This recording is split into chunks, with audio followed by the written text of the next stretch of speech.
बच्चों, कैसे हैं आप सभी? मैं आशा करती हूँ आप सभी लोग स्वस्थ एवं प्रसन्न होंगे। आज हम हमारा पाठ भाषा को पढ़ेंगे और समझेंगे। भाषा क्या है? भाषा वह है जिसके माध्यम से हम अपने विचारों को एक दूसरों को आदान प्रदान करते हैं। तो आइए इस पाठ को हम प्रारंभ करते हैं।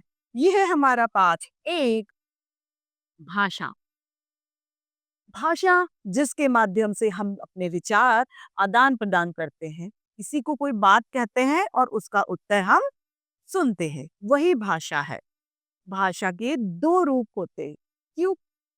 क्योंकि कई बार हम अपनी बात बोलकर समझाते हैं, तो वह क्या हुआ?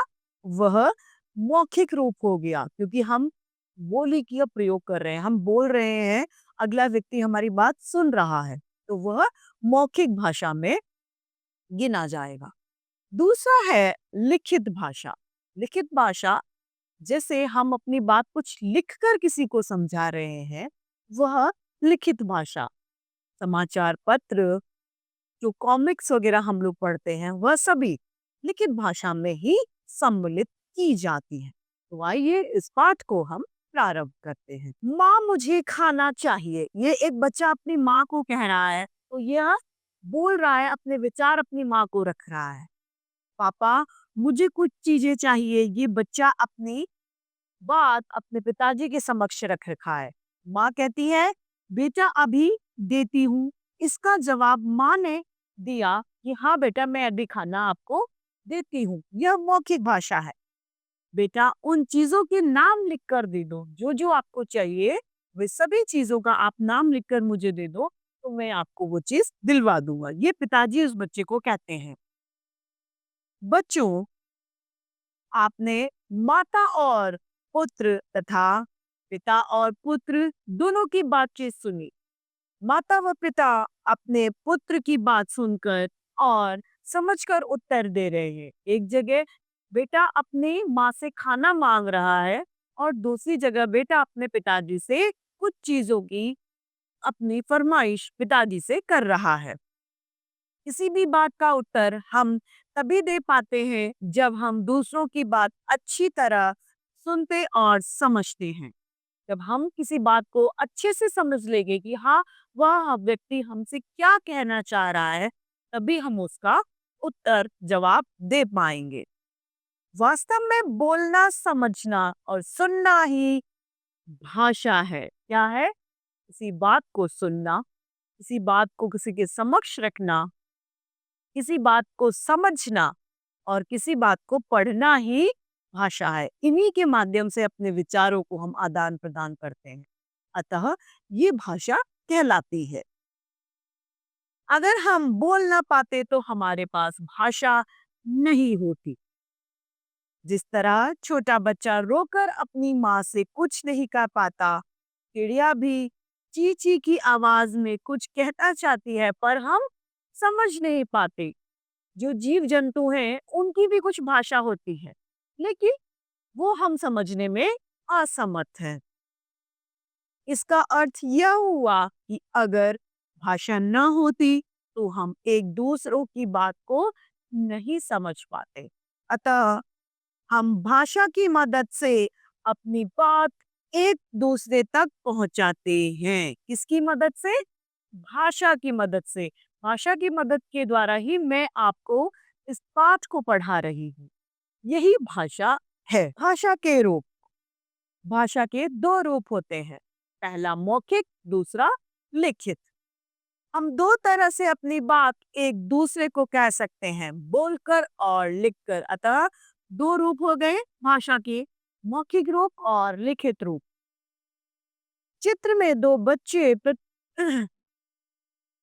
इस चित्र में दो बच्चे बोलकर प्रार्थना की पंक्तियां गा रहे हैं और अन्य बच्चे सुनकर उन पंक्तियों को दोहरा रहे हैं। ये मौखिक भाषा का उदाहरण है।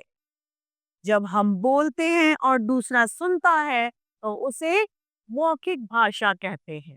मैं आपको बोल के ये पाठ समझा रही हूँ, अतः यह एक मौखिक भाषा का उदाहरण है। इसी तरह मंच पे से भाषण दिया जाना अध्यापक द्वारा कक्षा में पढ़ाना, टेलीफोन पर बात करना, ये सभी मौखिक भाषा के ही उदाहरण होते हैं। इस चित्र में अध्यापक लिखकर अपनी बात बच्चों को समझा रही है और बच्चे उस बात को पढ़कर समझ रहे हैं। अतः यह लिखित भाषा का उदाहरण है, क्योंकि उसमें बात लिखकर समझाई जा रही है, अतः वह लिखित भाषा है। जीव जंतु की बोलियां। सभी जीव जंतु अपनी अपनी बोलियां होती हैं, जिन्हें केवल वे ही समझ सकते हैं। जैसे मुर्गा कैसे बोलता है? कुकड़ुकू। कबूतर गुटरगू गुटरगू की आवाज करता है। तोता कै कै की आवाज करता है। और चिड़िया ची ची की आवाज करती है। ये अपनी ही भाषा में अपनी बात को कहते हैं, लेकिन हम लोग सुनने में असमर्थ हो जाते हैं। कोयल कुहू कुहू करती है, कौआ काव काव करता है, बतख क्वैक क्वैक करती है, बिल्ली म्याऊं म्याऊं करती है। उसी तरीके से चूहा चू चू करता है, घोड़ा हिन हिनाता है, हिन हिन करता है, और गधा ढेचू ऊंट गड़ गड़ की आवाज करता है। जिस तरीके से सांप करता है फू फू की आवाज, मेंढक तर तर की आवाज करता है, कुत्ता भौंकता है अर्थात वह भौ भौ करता है, और बकरी मैं करती है। अब आती है हमारी लिपि। लिपि क्या है? लिपि किसी भी भाषा को लिखने में जो चिन्ह प्रयोग होते हैं वह लिपि कहलाती है। भा, हमारी हिंदी भाषा की जो लिपि है वह देवनागरी लिपि है। किसी भी भाषा को समझने के लिए कुछ विशेष चिन्ह लगाए जाते हैं। इनका प्रयोग ध्वनियों को व्यक्त करने के लिए किया जाता है।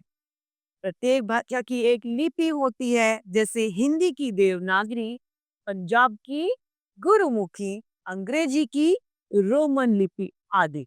हर एक भाषा की एक अलग अलग लिपि होती है, अतः उन लिपियों का प्रयोग इनको लिखने में किया जाता है। हमारी हिंदी भाषा की जो लिपि है, हमारी लिपि जिसे कह सकते हैं, वह देवनागरी लिपि है। अतः हम कह सकते हैं कि ध्वनियों को लिखने के लिए प्रयोग किए गए चिन्ह लिपि कहलाते हैं। अब है व्याकरण। इस चित्र में लड़की रही थी पढ़, यह एक गलत वाक्य है। यहाँ पर पेड़ पर बंदर चढ़ रहा है। ऊपर दो वाक्य लिखे गए हैं। पहले वाक्य में लड़की रही थी पढ़ से बात स्पष्ट नहीं होती है, जबकि दूसरे वाक्य से पता चल रहा है कि बंदर पेड़ पर चढ़ रहा है। दूसरे वाक्य का स्पष्ट अर्थ होने के कारण यह है कि इसमें व्याकरण के नियमों के अनुसार शब्दों को लिखा गया है। अतः व्याकरण ही वह साधन है जो भाषा को शुद्ध बोलना और लिखना सिखाता है। क्या कह सकते हैं? व्याकरण ही वह माध्यम है या व्याकरण ही वह साधन है जिससे हम भाषा को शुद्ध, एकदम सही तरीके से लिख और बोल सकते हैं। अतः हम कह सकते हैं कि व्याकरण से भाषा के शुद्ध रूप का ज्ञान होता है। तो इस तरीके से हमारा पाठ समाप्त होता है। आइए इस पाठ को एक बार संक्षेप में जानते हैं। इस पाठ के महत्वपूर्ण बिंदुओं में पहला है भाषा बोलकर, सुनकर, समझकर, लिखकर प्रयोग में लाई जाती है। भाषा के दो रूप होते हैं, पहला मौखिक और दूसरा लिखित। भाषा को व्यक्त करने के लिए अर्थात वर्ड चिन्ह, जो चिन्ह प्रयोग में लिए जाते हैं उन्हें लिपि कहा जाता है। सभी जीव जंतु की भी अपनी अपनी बोली होती है। व्याकरण के द्वारा भाषा को शुद्ध किया जाता है। आते हैं इसके अभ्यास कार्य में। पहला प्रश्न है, चित्र देखकर सही उत्तर पर हमें सही का चिन्ह लगाना है। इसमें क है, अली चित्र में अपनी बात कैसे बता रहा है। यहाँ पर अली का चित्र दिया है, वो कैसे अपनी बात को बता रहा है, लिखकर या बोलकर। तो वो टेलीफोन पर बोलेगा तभी अगली बात समझेगा, अर्थात वह बोलकर अपनी बात को बता रहा है। हाँ, लता अली की बात कैसे समझ रही है, सुनकर या पढ़कर। तो वह उसकी बात टेलीफोन पर सुनकर समझ रही है। ग, दादी अपनी बात कैसे बता रही है। तो दादी चित्र में क्या कर रही है, लिख रही है, अर्थात वह लिखकर अपनी बात बता रही हैं। मोहन दादी की बात कैसे समझ रहा है।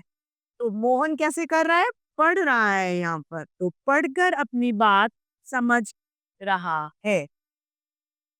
अब है हमारे पास में प्रश्न दूसरा। इस प्रश्न में हमें चित्र देखकर रिक्त स्थान भरने हैं। यह चित्र है, इसमें एक रोहिणी नाम की औरत है, वह गाना सुन रही है। किस पर गाना सुन रही है, रेडियो पर गाना सुन रही है।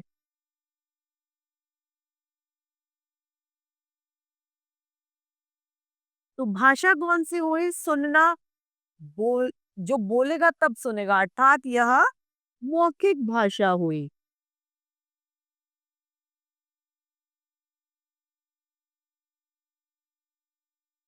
हाँ, अब यहाँ पर पढ़ाई कर रहा है एक बच्चा, पढ़ रहा है। तो गीता रिक्त स्थान लिख रही है, लिखना, पत्र लिख रही है या वो कुछ भी लिख सकती है। तो उसमें भाषा कौन सी हुई, यहाँ पर लिखित भाषा हुई।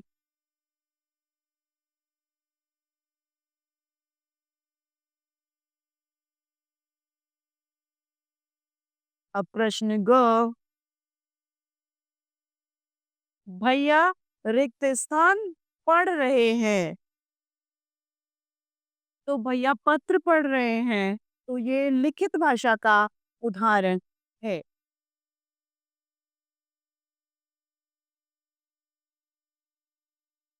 ग, रवि और तुषार बातें कर रहे हैं। तो ये कौन सी भाषा का उदाहरण हुआ, यह मौखिक भाषा का उदाहरण हुआ।